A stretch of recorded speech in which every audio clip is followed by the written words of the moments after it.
السلام علیکم میری پیاری طلباء و طالبات، میں شہزادہ اعجاز احمد، اردو معلم، بائز ہائی سیکنڈری اسکول نگری۔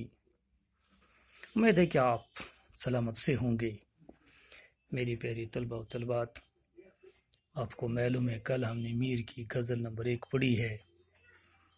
آپ کو پتہ چلا کل کہ میر کس قسم کا شاعر ہے، کتنا عظیم اردو کا شاعر ہے۔ اس کی دل کی جو حالات ہے، دل کی جو کیفیت ہے، اس نے کس طریقے سے اس کو اپنی شاعری میں سمو دیا۔ میری پیاری طلباء و طالبات، آج ہم اس کی غزل نمبر 2 پڑھیں گے، تو آپ اپنی کتاب کا صفحہ نمبر 125 کھول کے رکھیں، اپنی نگاہ اس پہ جمع کے رکھیں۔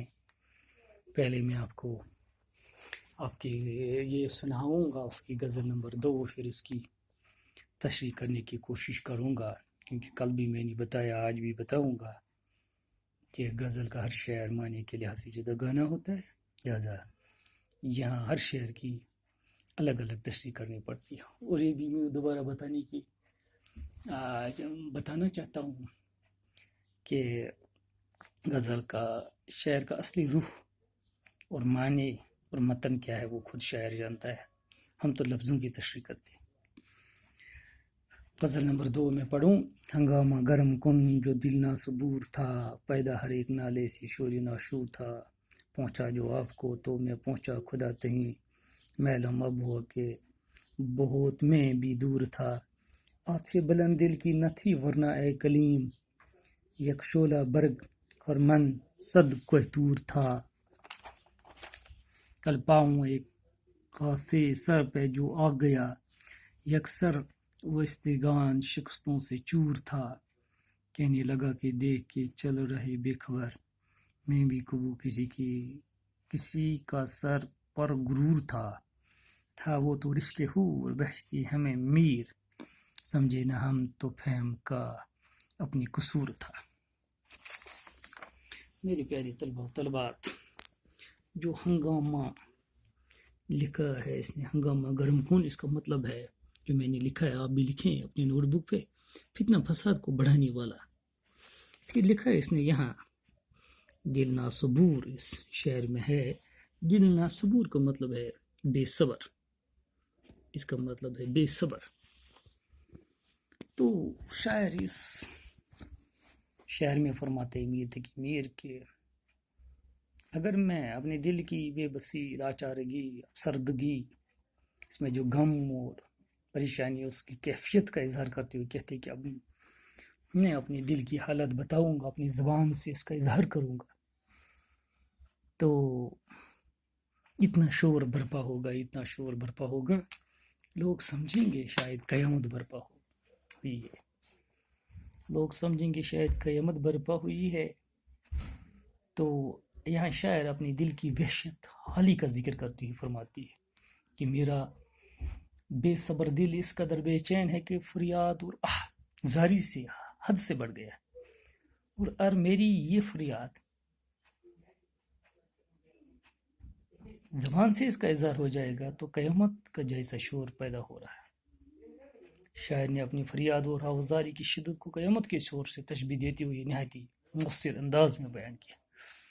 یعنی شاعر کا کہنے کا مطلب یہ ہے کہ اگر میں زبان سے اس کا اظہار کروں اپنی دل کی حالت کا، تو لوگ سوچیں گے شاید قیامت ہوئی ہے۔ کیا میر کی دل کی بربادی اور دل کی جو دکھی حالت ہے،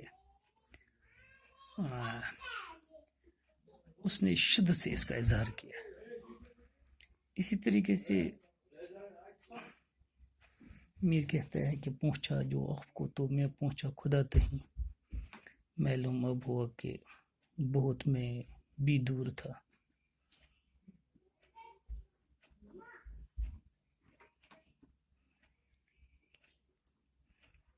یہاں شاعر کہتا ہے کہ میں نے جب اپنے نفس کو پہچان لیا، اپنے آپ سے بے خبر تھا، لیکن اب تو مجھے پتہ چلا کہ میں کس لیے اس دنیا میں آیا ہوں، میری اس دنیا میں آنے کا مقصد ہی کیا ہے۔ جب میں اس چیز کو پہچان گیا تو میں اللہ کی وحدانیت، اللہ کی جو بڑھائی ہے اس کو بھی سمجھنے لگا. یہ نہیں، شاعر کا کہنے کا مطلب یہ ہے کہ جب میں اپنے آپ سے باخبر ہوا تب میں اس حالت میں آ گیا کہ میں خدا کے قریب پہنچ گیا. جیسے کہتے ہیں کہ من کان نفسو فمن کان ربہ، جس نے اپنے نفس کو پہچان لیا اس نے اپنے خدا کو پہچان لیا. کیونکہ اقبال نے بھی جا بجا اپنی شاعری میں اس چیز کا اظہار کیا ہے کہ جو لوگ اپنی خود کو پہچان لیتے ہیں، اپنی حیثیت کو پہچان لیتے ہیں، اپنی جینے کا مقصد پہچان لیتے ہیں، وہی پھر اس قابل بن جاتی کہ وہ خدا کی وحدانیت کو سمجھ پاتے ہیں. تو یہاں بھی میر کہتے ہیں کہ میں بہت دور تھا، خود کو پہچانتا نہیں تھا، تب میں خدا سے بھی دور تھا. خدا کو پہچاننے کے لیے مجھے پہلے اپنے آپ کو پہچاننے کی ضرورت تھی. اپنے آپ کو پہچان کر گویا میں خدا کو بھی پہچان گیا. مراد یہ کہ جب تک انسان اس کا مطلب یہ ہے کہ جب تک انسان اپنے آپ کو پہچانے وہ خدا کو بھی نہیں پہچان سکتا ہے. آتش بلند دل کی نہ تھی ورنہ اے کلیم، یک شعلہ برگ خرمن صد کوہتور تھا. آتش کہتے آگ کو، کسی چیز میں زیادہ حرارت اس کو بھی آتش کہیں گے. کلیم جو ہے وہ موسیٰ کا لقب ہے، کیونکہ حضرت موسیٰ جو ہے وہ اللہ سے کلام کرتے تھے، اللہ سے کلام کرنے والا. وہ میں نے کلاس میں آپ کو بتایا کہ ہر پیغمبر کا اپنا اپنا ایک معجزہ تھا. جیسے سلیمان کو یہ معجزہ تھا، وہ جانوروں کے ساتھ دیو جنات ان کی زبان سمجھتے تھے. اسی طرح حضرت یوسف کو یہ معجزہ تھا، وہ سب سے زیادہ حسین خوبصورت تھا. عیسیٰ کو یہ معجزہ تھا کہ وہ بیماروں کے اوپر ہاتھ ڈالتے تو وہ صحتیاب ہو جاتے. میرے پیارے طلباء و طلبات، لیکن حضرت محمد صلی اللہ علیہ وسلم کو سب سے عظیم معجزہ تھا کہ قیامت کی کل کی سورج جب طلوع ہو جائے تو اس پر جو مقدس کتاب نازل ہوئی قرآن شریف، اس کا ایک لفظ بھی تبدیل نہیں ہو سکتا. یہ سب سے عظیم معجزہ ہے. لیکن موسیٰ کو یہ معجزہ تھا، وہ اللہ سے کلام کرتا تھا. تو ایک دفعہ موسیٰ نے کہا اللہ سے، نہیں کلام تو کرتا ہوں، اب آپ کا دیدار کرنا چاہتا ہوں، آپ کو دیکھنا چاہتا ہوں. اللہ نے کہا تم تاب نہیں کر سکتے، تم برداشت نہیں کر سکتے. جب زیادہ ہی زور کیا تو کہا چلو ٹھیک ہے، تو آپ کوہ طور پہ آ جاؤ. کہتے ہیں کہ ابھی موسیٰ وہاں پہنچے ہی نہیں تھے، اللہ نے اپنے نور کی تھوڑی سی کرن، اس کا کرن کا بھی کچھ تھوڑا سا حصہ اس کوہ طور پر ڈال دیا تو کوہ طور راکھ کی ڈیر میں تبدیل ہوا، جل گیا. تو یہاں آتش، میر کہتے آتش بلند دل کی نہ تھی ورنہ اے کلیم، یک شعلہ برگ خرمن صد کوہ طور تھا. اے موسیٰ، اگر کوہ طور پورا راکھ کی ڈیر میں بھی تبدیل ہو جاتا تب بھی تجھے بے ہوش نہیں ہونا چاہیے تھا. شاید آپ کے دل میں جو عشق تھی، وہ عشق کی آگ کم تھی. اپنے محبوب سے دیدار کرنے کے لیے عشق کی آگ کے اندر اتنی حرارت ہونی چاہیے، اتنا تیز ہونا چاہیے کہ اگر کوہ طور راکھ بھی ہو جاتا، لیکن آپ کا عشق جو تھا، اپنے اللہ سے محبت کا عشق تھا، وہ اتنا تیز ہونا چاہیے کہ وہ راکھ آپ کو بے ہوش نہ کرے، وہ آگ آپ کو بے ہوش نہ کرے جو پہاڑوں میں لگ گئی تھی اس وقت. شاید آپ کی محبت میں کمی تھی، ورنہ آپ بے ہوش نہ ہوتی. اس شعر میں حضرت موسیٰ سے مخاطب ہو کر فرماتی کہ موسیٰ، آپ کو خدا کا جلوہ دیکھنے کا بڑا شوق تھا، لیکن آپ جلوے کی تاب نہ لا سکے اور بے ہوش ہو کر گر پڑے. اگر آپ کے دل میں خدا کو دیکھنے کا عشق کی حد تک ہوتا تو عشق کی آگ کے لیے ایک شعلے کے طور کا تمام پہاڑ جل کر راکھ کے ڈیر میں تبدیل ہو جانا. لیکن آپ کے دل میں دراصل محبوب حقیقی دیدار کی تڑپ و لگن موجود تھی ہی نہیں، اسی لیے آپ اس کی ایک جھلک و تاب بھی نہ لا سکے. وہ محبوب کا دیدار کرنے کے لیے پہلے اپنے دل میں عشق کی آگ کو تیز کرنا پڑتا ہے، یہ شاعر کہتا ہے. تو میرے پیاری طلباء طلبات، اس کے بعد جو دوسرا شعر ہے، کل پاؤں ایک کاسے سر پہ جو آ گیا، یکسر وہ استغان شکستوں سے چور تھا. کاسہ سر کہتے کھوپڑی، یکسر مینز یکدم. استغان پیارے طلباء میں نے بھی یہاں لکھا ہے استغان ہڑی. کہنے لگا کہ دیکھ کے چل رہے بے خبر میں بھی کبھی کسی کے سر پر غرور تھا. راہ بے خبر جس کو پتہ ہی نہ ہو، جو راستے پہ چلتا ہو لیکن پتہ نہیں یہ راستہ کہاں جاتا ہے، جو حقیقت سے ناشنا ہو. غرور کہتے ہیں تکبر کرنا، گمڑ کرنا. یہ کہتے ہیں کہ ایک رشتہ بہت بڑا تھا، بہت سال تک اس نے عبادت کی، لیکن اس کو گمڑ ہو گیا، تکبر ہو گیا. اللہ نے کہا انسان بنایا اس کو سیدھا کرو. اس نے کہا نہیں میں آگ سے بنا ہوں گا، میں کیوں اس کو سیدھا کروں. گویا گمڑ نے اس کو ابلیس بنا دیا. تو اللہ ہمیں اس گمڑ اور تکبر سے بچائیں. تو شاعر یہاں کہتے ہیں کل پاؤں ایک کاسے سر پہ جو آ گیا یکسر وہ استغان شکستوں سے چور تھا. کہنے لگا کہ دیکھ چل رہے بے خبر میں بھی کبھی کسی کے سر پہ ٹوٹ تھا.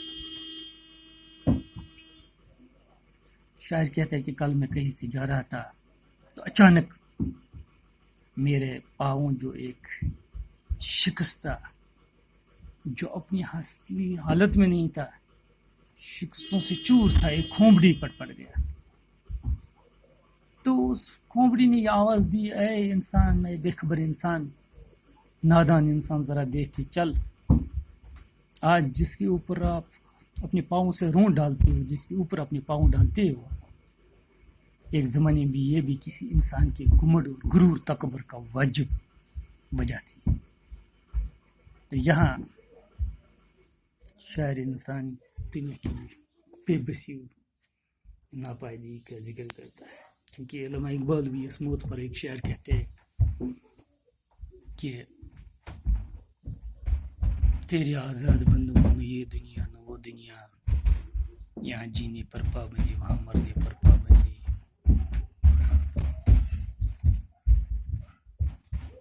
جیسے وہ ایک شاعر کہتا ہے تم تو گھبرا کے کہتے کہ مر جائیں گے، مر کے بھی چین نہ پایا تو کدھر جائیں گے.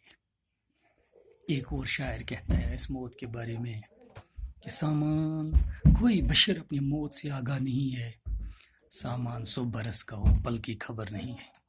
کیونکہ موت ایک بے خبر ساتھی ہے، تو کب آئے کسی کو پتہ ہی نہیں ہے. لیکن اس دنیا میں ایسا چلنا چاہیے کہ گمڑ و تکبر کے بغیر ہونا چاہیے. تو شاعر بھی یہاں کہتا ہے میر کہ زندگی کے ہر میدان میں ناکام. کہتے ہیں کہ میرا پاؤں کسی فوت شدہ شخص کے سر کی کھوپڑی پر پڑا. وہ کھوپڑی سر کی ہڈی بالکل چکنا چور ہو گئی تھی. اس ہڈی نے مجھے مخاطب ہو کر کہا کہ اے بے خبر انسان، ذرا دیکھ کے چل. آج تم مجھے روند کر چلے گئے، لیکن تم کیوں بھول گئے کہ ایک دن میں بھی کسی جیتے جاگتے انسان کی سر کی عزت تھی.